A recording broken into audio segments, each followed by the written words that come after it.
الحمد للہ رب العالمین، الصلاۃ والسلام علی خاتم النبیین وعلی آلہ وصحبہ اجمعین، اما بعد فاعوذ باللہ من الشیطان الرجیم، بسم اللہ الرحمن الرحیم۔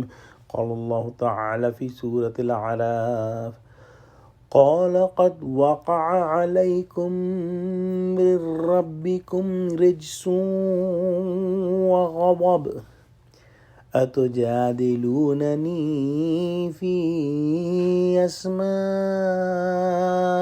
سميتموها أنتم وآباؤكم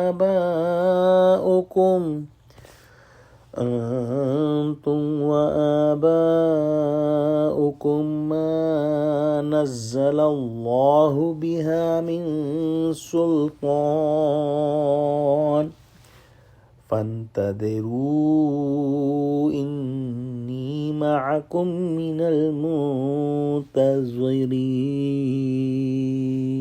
ترجمہ: ہود نے کہا، تمہارے پروردگار کی طرف سے تم پر عذاب اور غضب کا نازل ہونا مقرر ہو چکا ہے۔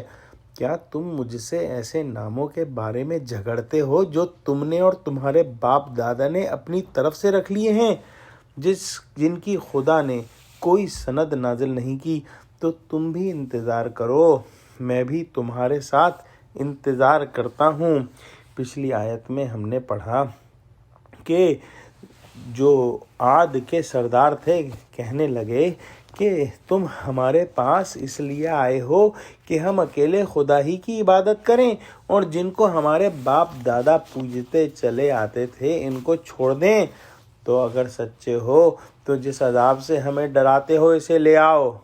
اس کے جواب میں ہود علیہ السلام نے ارشاد فرمایا کہ تمہارے پروردگار کی طرف سے اے بدبختوں تم پر عذاب اور غضب کا نازل ہونا مقرر ہو چکا ہے، اور تم مجھ سے ایسے ناموں کے بارے میں جھگڑتے ہو جو من گھڑت ہیں، جو تم نے اور تمہارے باپ دادا نے رکھے ہیں، اور یہ جھوٹے خدا جو تم نے بنائے ہیں ان کی اللہ نے کوئی سند نازل نہیں کی۔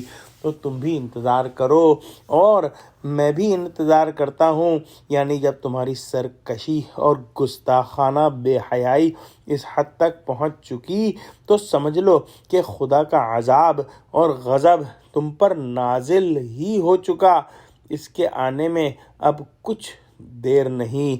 بتوں کو جو کہتے تھے کہ فلاں رزق دینے والا ہے اور فلاں مے برسانے والا ہے اور فلاں بت بیٹا عطا کرنے والا ہے، اور اسی طرح سے انہوں نے یہ محض نام رکھ لیے تھے، اور یہ صرف نام ہی نام تھے جن کے نیچے کوئی حقیقت اور واقعیت نہیں تھی۔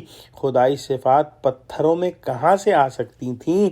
پھر ان نام کے معبودوں کے پیچھے جن کی معبودیت کی کوئی عقلی یا نقلی سند نہیں بلکہ کل عقلی اور نقلی دلائل جسے مردود ٹھہراتے ہیں، تم دعوی توحید میں مجھ سے جھگڑتے اور بحثیں کرتے ہو، جب تمہارے جہالت اور تمہاری شقاوت و عناد کا پیمانہ اس قدر لبریز ہو چکا ہے۔ تو انتظار کرو، خدا ہمارے اور تمہارے ان جھگڑوں کا فیصلہ کر دے، میں بھی اسی فیصلے کا منتظر ہوں۔ دعا کرتے ہیں کہ اللہ سبحانہ و تعالی ہم کو قرآن کا فہم عطا فرما اور ہم کو وہ غلطیاں دہرانے نہ دے جو ہم سے پہلے قوموں نے کی۔ آمین۔ وآخر دعوانا الحمد للہ رب العالمین۔ السلام علیکم ورحمۃ اللہ وبرکاتہ۔